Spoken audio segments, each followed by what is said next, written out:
Have you ever tried to hide something dodgy you have done, such as borrowing your brother's nice new jacket and wearing it out, and then quietly returning it, hopefully without them noticing? Well, that might be exactly what BBIG has just done by releasing their Q4 results on Good Friday.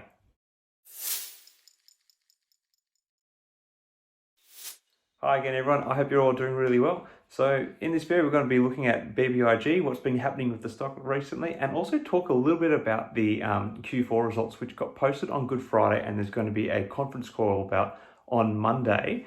In short, the headlines don't read very well for the company. And perhaps that was seen in the stock on Thursday's trade, the last day of the stock trade last week, so Good Friday. Where the stock dropped almost 10% in the regular session, falling by 26 cents to close the week off at $2.44 per stock. And the stock did go on to shed a further 1 cent in the aftermarket. Obviously, one of the things that people are quite interested in with this stock is the short squeeze play and potential. Still, the stock is considered to be highly short at 16% of the float held in outstanding short positions. However, there are still 1.82 days to cover, so there is a bit of breathing room for anyone trying to cover shorts.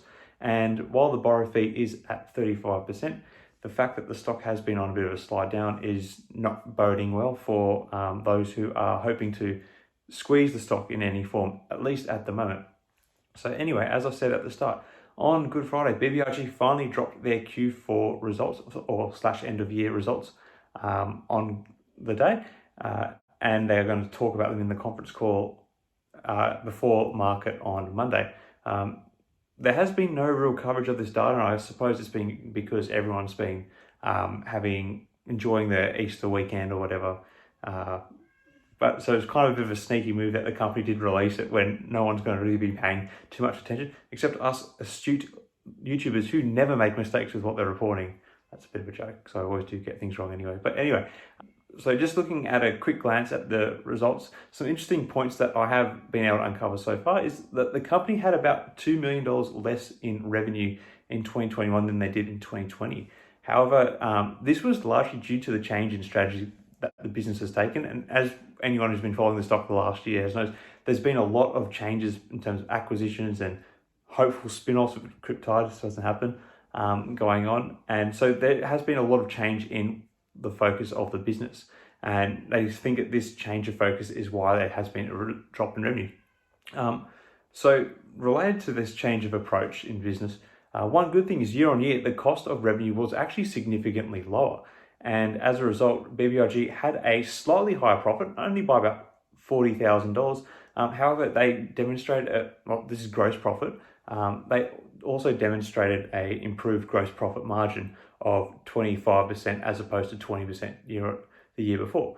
They also noted that adriser is expected to add significantly more revenue to the business in 2022 because it has an established business which only gave some income for Q4 last year, so that would be a more significant contributor to the revenues of the business in 2022, obviously. Now, a few items which really did hurt the book and ate away at that gross profit were general admin expenses were 688% higher on the year, with stock-based compensation for the board and advertising and marketing expenses both being more than 1,200% higher than they were the year before. The marketing expense was particularly high, hitting almost 1,600% higher. So they are spending a lot of money, and this is what's going to lead to the big headline that's going to come out from these results.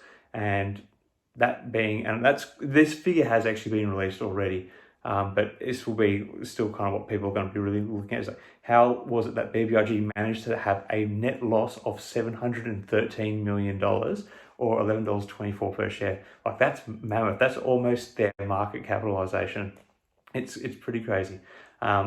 The loss seems ridiculously high, but a lot of it's actually accounted for due to having to recognize the fair value of all the warrants that they issued last year.